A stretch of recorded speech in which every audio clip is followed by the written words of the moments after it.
അബൂ സഈദ് അൽ ഖുദ്രി റളിയല്ലാഹു അൻഹു റിപ്പോർട്ട് ചെയ്യുന്ന ഹദീസാണ്, മാ മിൻ മുസ്ലിമിൻ യദ്ഉ ബിദഅവ, ഒരു മുസ്ലിം ഒരു പ്രാർത്ഥന പ്രാർത്ഥിച്ചാൽ, ഒരു മുസ്ലിം ദുആ ചെയ്താൽ, പ്രാർത്ഥന നമ്മുടെ ആയുധമാണല്ലോ, പ്രാർത്ഥനയിലാണല്ലോ പരിഹാരമുള്ളത്.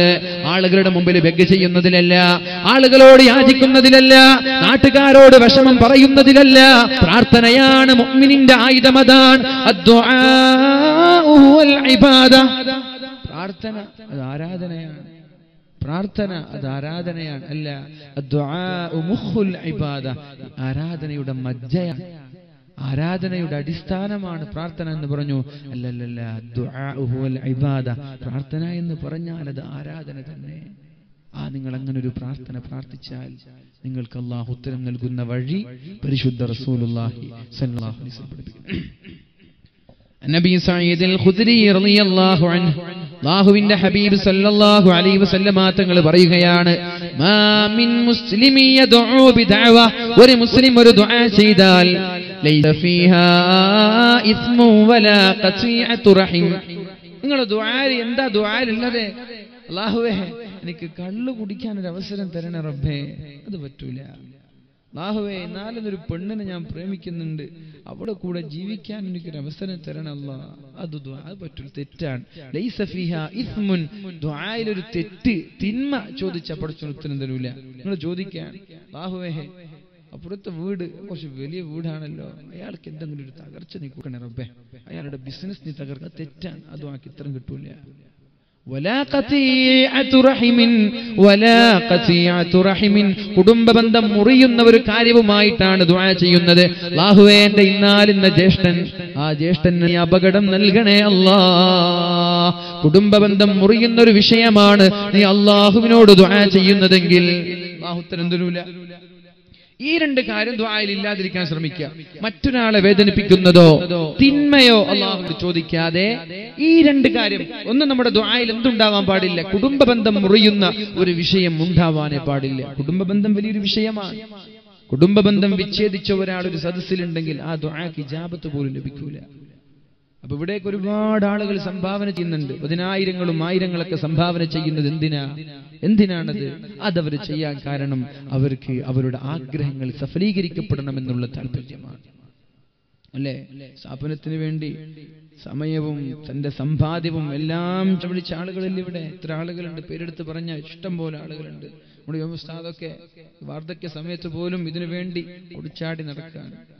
അതുപോലെ ഒരുപാട് ബിസിനസ്സുകാർ അവരുടെ സമ്പാദ്യങ്ങൾ അവർ ഒഴിവാക്കി ഇതിനു വേണ്ടി സമയം ചെലവഴിക്കുകയാണ്. എന്തിനാണത്? അള്ളാഹു സ്വീകരിക്കാൻ വേണ്ടി. അവരുടെ മനസ്സിലെ ആഗ്രഹങ്ങൾ അള്ളാഹു പൂർത്തീകരിച്ചു കൊടുക്കട്ടെ. അപ്പൊ നമ്മൾക്ക് അങ്ങനെ ഒരു ആഗ്രഹമുണ്ടെങ്കിൽ കുടുംബബന്ധം വിച്ഛേദിക്കുന്ന ഒരു വിഷയം നമ്മൾ ചോദിക്കാൻ പാടില്ല. കുടുംബബന്ധം വിച്ഛേദിച്ച ഒരാൾ ഒരു സദസ്സിലുണ്ടെങ്കിൽ ആ ദുആക്ക് ഇജാബത്തും ലഭിക്കൂല. അതുകൊണ്ട് ദുആ ചെയ്യുമ്പോൾ അങ്ങനെ പിണങ്ങി നിൽക്കുന്ന, തെറ്റി നിൽക്കുന്ന ഒരാളുണ്ടെങ്കിൽ സദസ്സിൽ നിന്ന് അല്പം മാറി നിന്ന് ദുആ ചെയ്താൽ മതി. എന്റെ ജീവിതത്തിൽ 3 അനുഭവങ്ങൾ ഉണ്ടായിട്ടുണ്ട്. 3 അനുഭവങ്ങൾ. പരിശുദ്ധ റസൂലുള്ളാഹി സ്വല്ലല്ലാഹു അലൈഹി വസല്ലം അറഫ മൈതാനിയിൽ ഒരുമിച്ച് കൂടിയിരിക്കുന്ന സ്വഹാബാക്കളോട് പറയുകയുണ്ടായി, കുടുംബ ബന്ധം പിണങ്ങി നിൽക്കുന്ന ഒരാൾ ഇവിടെയുണ്ടെങ്കിൽ ദയവ് ചെയ്ത് ഈ സദസ്സിലിരിക്കാൻ പാടില്ല, ഇവിടെ നിന്ന് എണീറ്റ് പോവണേ. കുടുംബബന്ധം പിണങ്ങാന്ന് പറഞ്ഞാല് മാതാപിതാക്കളോട് പിണങ്ങ, ഭാര്യയോട് ഭർത്താക്കന്മാരോട് പിണങ്ങ, മൂത്താപ്പമാരളാപ്പമാരോട് പിണങ്ങ, ജ്യേഷ്ഠാനുജന്മാരോട് പിണങ്ങുക. ഇങ്ങനെ കുടുംബത്തിൽ ആരോടെങ്കിലും പിണങ്ങിയ ഒരാൾ ഇവിടെ ഇരിക്കുന്നുണ്ടെങ്കിൽ ദയവ് ചെയ്തവർ ഇവിടെ നിന്ന് എണീറ്റ് പോകണമെന്ന് അല്ലാഹുവിന്റെ ഹബീബായ മുത്ത് റസൂലുള്ളാഹി സ്വല്ലല്ലാഹു അലൈഹി വസല്ലം പറഞ്ഞപ്പോഴാണ് ഒരു സ്വഹാബി എണീറ്റ് പോയത്. നബി തങ്ങളെ ശ്രദ്ധിക്കുന്നുണ്ട്. കുറച്ച് സമയം കഴിഞ്ഞപ്പോ ആ സ്വഹാബി സദസ്സിലേക്ക് കടന്നു വന്നു. അപ്പോഴാണ് അല്ലാഹുവിന്റെ ഹബീബ് സ്വഹാബിയെ വിളിച്ചത്. എവിടേക്കാണ് താങ്കൾ പോയത്? നിങ്ങൾ എണീറ്റ് പോകുന്നത് കാണാനിടയായി. എങ്ങോട്ടാണ് നിങ്ങൾ പോയത്? അപ്പോഴാണ് ആ സ്വഹാബി പറഞ്ഞത്, യാ റസൂലല്ലാഹ്, അല്ലാഹുവിന്റെ ഹബീബേ, എന്റെ കുടുംബത്തിലെ ഒരു ആളുമായി, എന്റെ കുടുംബത്തിലെ ഒരു സഹോദരനുമായി വർഷങ്ങളായി ഞാൻ പിണങ്ങിയിരിക്കുകയാണ്. സംസാരിക്കാതെ, ബന്ധമില്ലാതെ, യാതൊരു ബന്ധമില്ലാതെ പിണങ്ങി നിൽക്കുന്ന എനിക്ക് അങ്ങത് പറഞ്ഞപ്പോൾ സംസാരിക്കണമെന്ന് തോന്നി. അങ്ങനെ ഞാൻ സദസ്സിൽ നിന്ന് എണീറ്റുകൊണ്ട് എന്റെ കുടുംബക്കാരിയുടെ വീട്ടിലേക്ക് ചെന്ന് സലാം പറഞ്ഞ് ഞാൻ സംസാരിച്ച് മടങ്ങി വന്നതാണ്. സലാം പറഞ്ഞ് ഞാൻ മടങ്ങി വന്നതാണ്. നബി തങ്ങൾ അയാളെ അഭിവാദ്യം ചെയ്തു. എന്നിട്ട് അയാളോട് പറഞ്ഞു, ഞാൻ അങ്ങനെ പറയാനുള്ള കാരണം, കുടുംബ ബന്ധം പിണങ്ങി നിൽക്കുന്ന ഒരാൾ ഒരു സദസ്സിലുണ്ടെങ്കിൽ അവിടേക്ക് അള്ളാഹുവിന്റെ മലക്കുകൾ ഇറങ്ങൂല. മലക്കിറങ്ങൂല. തെറ്റി നിൽക്കുന്ന ആരെങ്കിലും ഉണ്ടെങ്കിൽ എണീറ്റ് പോവല എന്നുള്ളത്. അല്ലെങ്കിൽ മനസ്സിലൊരു നിയത്ത് വെക്ക, ഞാൻ പിണങ്ങുന്നില്ല ആരോടും, ഞാൻ ഇൻഷാ അല്ലാഹ് നാളെ മുതൽ തന്നെ ഞാൻ സലാം പറഞ്ഞ് സംസാരിക്കാൻ തയ്യാറാണ്. അങ്ങനൊരു നിയത്ത് മനസ്സിൽ വെക്കുക. ഇല്ലെങ്കിൽ ദുആ ചെയ്തിട്ട് ഇങ്ങനെ ദുആ ചെയ്യുക. അന്നാ യുസ്തജാബു ലഹ്. എങ്ങനെയാണ് ഉത്തരം കിട്ടുക? ഉത്തരം കിട്ടൂല. പ്രത്യേകം ശ്രദ്ധിക്കുക, ഇവിടെ എന്നല്ല എവിടെയാണെങ്കിലും അല്ലാഹു ബോധം നൽകട്ടെ. പരിശുദ്ധ റസൂലുള്ളാഹി സ്വല്ലല്ലാഹു അലൈഹി വസല്ലം പറഞ്ഞു, ഇമ്മാ അൻ തുഅജ്ജല ലഹു ദഅവതുഹു. നിങ്ങൾ ദുആ ചെയ്താൽ ഒന്നുകിൽ നിങ്ങൾക്ക് ഓൺ ദി സ്പോട്ട് അല്ലാഹു ഉത്തരം നൽകും. ചോദ്യം ഉത്തരം. ഇവിടെ മസല ചോദിക്കുന്നത് പോലെ നിങ്ങൾ ചോദ്യം ചോദിച്ചാൽ ഉടനെ ഉത്തരം. നിങ്ങൾക്ക് എന്താ വേണ്ടത് അത് നിങ്ങൾക്ക് ഓൺ ദി സ്പോട്ട് റബ്ബ് തരും. ഒന്നുകിൽ ഇങ്ങനെ 3 രീതിയിലാണ് മറുപടി ലഭിക്കുക എന്ന് പരിശുദ്ധ റസൂലുള്ളാഹി സ്വല്ലല്ലാഹു അലൈഹി വസല്ലം. മഹാനായ ശഖീഖുൽ ബൽഖി റളിയല്ലാഹു അൻഹു അദ്ദേഹത്തിന്റെ ജീവിതത്തിലെ ഒരു അനുഭവം പറയുന്നുണ്ട്. ഞാൻ എന്റെ വീട്ടിലിരിക്കുമ്പോഴാണ് എന്റെ ഭാര്യ എന്റെ സമീപത്തേക്ക് കടന്നു വന്നത്. ഞാൻ വീട്ടിലിരിക്കാൻ, അപ്പൊ എന്റെ ഭാര്യ വന്നിട്ട് പറഞ്ഞു, നിങ്ങൾ വലിയ പുതിയാപ്പിളായിട്ട് ഇരുന്നാ മതി, കാണുന്നില്ലേ മക്കളൊക്കെ പട്ടിണി കിടക്കുന്നത് കാണുന്നില്ലേ?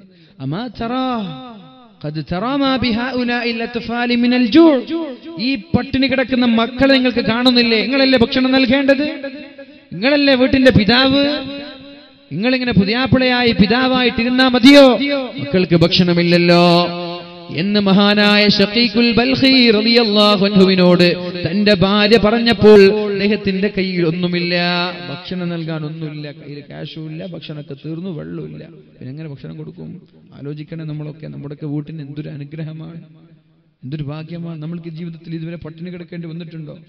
അങ്ങനെ ഒരാൾ ഈ സദസ്സിലുണ്ടോ ജീവിതത്തിൽ പട്ടിണി കിടക്കേണ്ടി വന്ന? ഭക്ഷണം ഇല്ലാഞ്ഞിട്ട്, ഭക്ഷണം കിട്ടാഞ്ഞിട്ടല്ല, ഭക്ഷണം ഇല്ലാഞ്ഞിട്ട് കഴിക്കാൻ കഴിയാഞ്ഞിട്ടല്ല. പട്ടിണി കിടന്ന ആരെങ്കിലും ഉണ്ടോ? ഇല്ല, ആരുണ്ടാവില്ല. നമ്മൾ വലിയ ഭാഗ്യവാന്മാരാണ്. അല്ലാഹുവിനെ സ്തുതിക്കണം. അല്ലാഹു അനുഗ്രഹം മരണം വരെ നിലനിർത്തട്ടെ. മഹാനായ ശഖീഖുൽ ബൽഖി റളിയല്ലാഹു അൻഹു പറയുകയാണ്, ഞാൻ എന്താണ് ചെയ്യേണ്ടത്? എന്റെ കയ്യിലൊന്നുമില്ല. ഫതവല്ലതു, ഞാൻ വുളൂ ചെയ്യുകയും ആ വുളൂ ചെയ്യുമ്പോഴാണ് എനിക്ക് എന്റെ സുഹൃത്തിനെ കുറിച്ച് ഓർമ്മയായത്. എന്റെ ഒരു സുഹൃത്തിനെ കുറിച്ച് എനിക്ക് ഓർമ്മയായത്.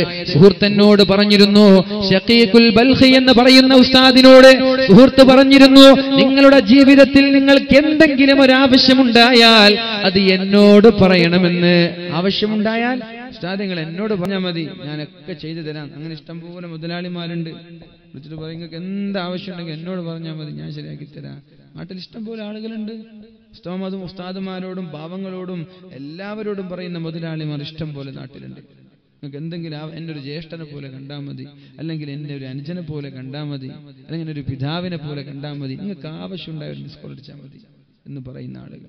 ശഖീഖുൽ ബൽഖിക്കും ഉണ്ടായിരുന്നു അങ്ങനെ ഒരു സുഹൃത്ത്. തന്റെ വീട്ടിന്റെ പട്ടിണി, ഭക്ഷണമില്ലാതെ വെള്ളമില്ലാതെ ദാരിദ്ര്യത്തിന്റെ കയ്പുനീര് കുടിച്ചുകൊണ്ടിരിക്കുന്ന തന്റെ മക്കളുടെയും ഭാര്യയുടെയും പ്രയാസമോർത്തപ്പോഴാണ് മഹാനായ ശഖീഖുൽ ബൽഖി റളിയല്ലാഹു അൻഹു ആ ഒരു ചെറുപ്പക്കാരന് ഓർമ്മയായത്. എനിക്ക് ഇന്നാലിന്ന ചങ്ങാതിയുണ്ടല്ലോ, ആ ചങ്ങാതിയോട് പറഞ്ഞാൽ പോരെ, എന്തിനാ വിഷമിക്കുന്ന? ചങ്ങാതിയോട് പറഞ്ഞാൽ പോരെ. അങ്ങനെ വുളൂ ചെയ്തു. പള്ളിയിലേക്ക് നടക്കുമ്പോഴാണ് പെട്ടെന്ന് അദ്ദേഹത്തിന്റെ ഒരു വാക്കോർമ്മയായത്. മഹാനായ അബൂ ജഅഫർ റളിയല്ലാഹു അൻഹുവിനെ കുറിച്ചുള്ള ഒരു ഹദീസോ ഒരു അസർ ഓർമ്മയായത്. ആർക്കെങ്കിലും എന്തെങ്കിലും ഒരു ആവശ്യമുണ്ടായാൽ ഫല്യബ്ദഅ ഫീഹാ ബില്ലാഹി അസ്സ വജല്ല. ജീവിതത്തിൽ ഒരാൾക്ക് എന്ത് ആവശ്യമുണ്ടായാലും അവൻ തുടങ്ങേണ്ടത് അള്ളാഹുവിനോട് പറഞ്ഞിട്ടാണ്, നാട്ടുകാരോട് പറഞ്ഞിട്ടല്ല, ചങ്ങാതിമാരോട് പറഞ്ഞിട്ടല്ല. നിങ്ങൾ ഏതൊരു ബിസിനസ് തുടങ്ങുകയാണെങ്കിൽ, നിങ്ങളൊരു വാഹനം വാങ്ങുകയാണെങ്കിൽ, ഏതെങ്കിലും സദുദ്യമത്തിലേക്ക് നിങ്ങൾ മുന്നിട്ടിറങ്ങുകയാണെങ്കിൽ ഒരിക്കലും നിങ്ങൾ നാട്ടുകാരെ പ്രതീക്ഷിക്കണ്ട. അള്ളാഹുവിലേക്ക് തവക്കുലാക്കി ഇറങ്ങണേ, അള്ളാഹുവിലേക്ക് പരമേൽപ്പിച്ചിറങ്ങണേ. അള്ളാന്റെ സഹായം അത് തീരുന്നത് വരെ ഉണ്ടാവും. നാട്ടുകാരെ ഏൽപ്പിച്ചിറങ്ങിയ, നാട്ടുകാർ കൈവിടിഞ്ഞ അത് തകർന്ന് പാളിസായി പോകും. പടച്ചോൻ ഏൽപ്പിച്ച പടച്ചോൻ തകരൂല, അത് നിലനിൽക്കും മരണം വരെ. ആലോചിക്ക, ഏത് വിഷയം, മകളെ കല്യാണമാണ്, ഒന്നുമില്ല, അല്ലാഹുവേ ഞാൻ നിന്നെ ഏൽപ്പിക്കാൻ, റബ്ബേ എന്റെ മകളുടെ കാര്യം, എന്റെ വീടിന്റെ കാര്യം, എന്റെ കല്യാണ കാര്യം ഞാൻ നിന്നെ ഏൽപ്പിക്കുകയാണ് റബ്ബേ. എന്നിട്ട് നാട്ടിലേക്ക് ഇറങ്ങുക, ആദ്യം റബ്ബിനെ ഏൽപ്പിക്കുക. മഹാനായ ഷക്കീഖുൽ ബൽഖി റളിയല്ലാഹു അൻഹു അദ്ദേഹത്തിന്റെ സുഹൃത്തിനെ ഓർത്ത് പള്ളിയിലേക്ക് പോകുമ്പോഴാണ് പെട്ടെന്ന് മഹാനായ അബൂ ജഅഫർ റളിയല്ലാഹു അൻഹുവിന്റെ ഒരു വാക്കോർമ്മയായത്. ഒരാൾക്ക് എന്തെങ്കിലും ഒരു ആവശ്യമുണ്ടായാൽ, ഏതെങ്കിലും ഒരു സൃഷ്ടിയോടൊരു ആവശ്യമുണ്ടായാൽ